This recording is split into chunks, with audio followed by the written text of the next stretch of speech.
দেখো আমাদের এই অঙ্কটা কি করে বলেছে cos a minus sin a divided cos a plus sin a is equal to root 3 minus 1 divided root 3 plus 1 এটা আমাদের কি বলেছে সমাধান করো।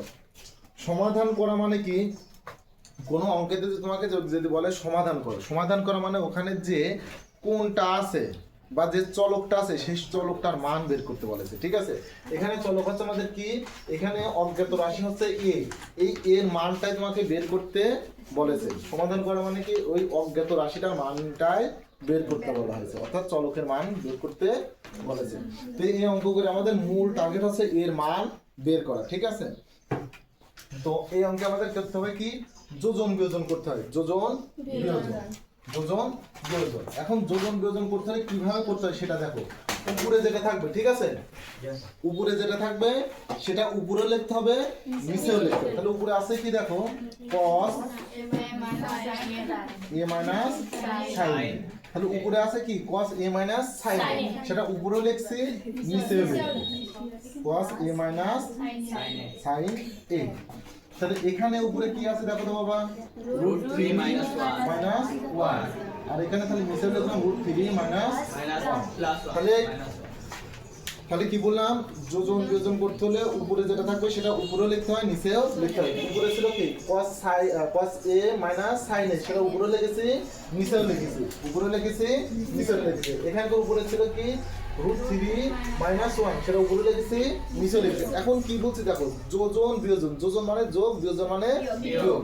তাহলে এখানে খেয়ে যোজন বিয়োজন, যোজন বিয়োজন। এখন আসছে আমরা কি করেছি উপরে এইগুলো লিখে ফেলি না, এইগুলো তো লিখে ফেলছি, তার মানে কাটা। এখন থাকলো নিচে, এটা থাকলো না, যেটা নিচে থাকবে সেটা উপরে লিখবো, নিচেও লিখবো। নিচে আছে কি cos a plus sin a, তাহলে উপরেও লিখলাম, এবার নিচেও লিখবো cos a plus sin a। এবার দেখো এই পিছের নিচে কি আছে দেখো তো, root 3 plus 1 না, তাহলে এখানে লিখলাম কি root 3 plus 1, এখানে root 3 plus 1। বুঝা গেছে এটুকু? এবার দেখো এর আগে কোনো চিহ্ন নেই বলে প্লাস চিহ্ন আছে, প্লাস চিহ্ন দিয়ে যাকে গুণ করা যায়, যার সামনে যেটা থাকে সেটাই থাকে। আর মাইনাস চিহ্ন দিয়ে গুণ করলে যার আগে যে চিহ্ন থাকে তার বিপরীত চিহ্ন হয়, যদি প্লাস থাকে মাইনাস হয়, মাইনাস থাকলে প্লাস হয়। তাহলে এটা দিয়ে গুণ করলে কি হবে cos a minus sin a, কারণ কি এর আগে কোনো চিহ্ন নেই বলে প্লাস চিহ্ন আছে, প্লাস চিহ্ন থাকলে যা থাকবে সেটাই লিখতে হয়।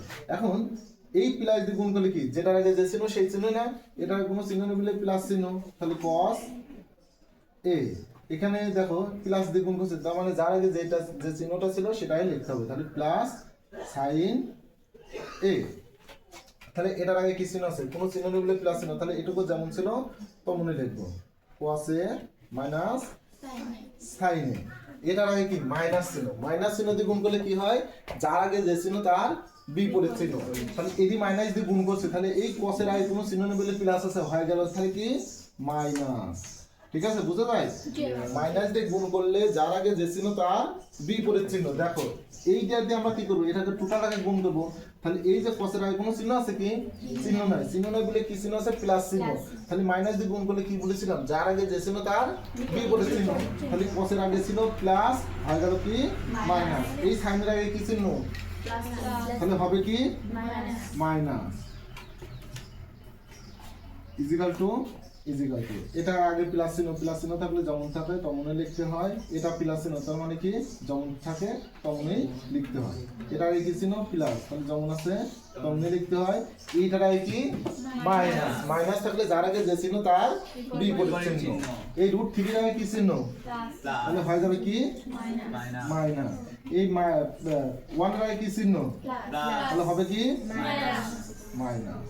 ঠিক আছে, এখন দেখো এটা হচ্ছে মাইনাস সাইনে, এটা প্লাস সাইনে, এক টাকা থেকে এক টাকা বাদ দিলে কিছু থাকে, আবার দেখা যাচ্ছে cos সাইনে মাইনাস cos এ প্লাস cos এ কেটে গেল, তাহলে এখানে থাকলো কি একটা cos একটা cos, তাহলে কয়টা cos এ থাকছে 2 cos a, আর এখানে থাকে মাইনাস সাইনে, এখানে মাইনাস সাইনে, তাহলে মাইনাস 2 sin a।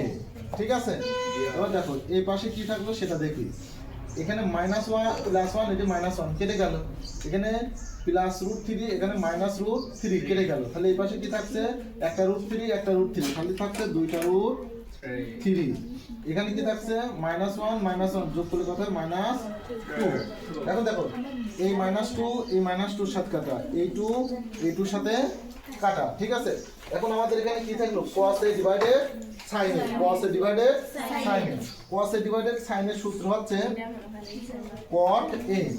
এই দেখো cos a divided sin a, cos a divided কি a sin a, এটা সূত্র cot a। এখন কিভাবে বুঝো cot a? এই যে উপরে কি আছে cos এর c নাই, c তে কি হয় cot a হয় না, সেই cot a। আর এখানে কি থাকলো শুধু থাকলো √3, ঠিক আছে। এখন এই এ রেখে দিলাম, এই cot ওই পাশে নিয়ে গেলে কি হচ্ছে cot ইনভার্স √3।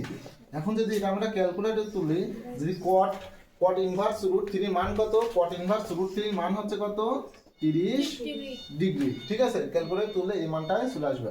এটাই আমাদের কি সমাধান, এটাই আমাদের কি সমাধান, বুঝা গেছে? তুলে নাও।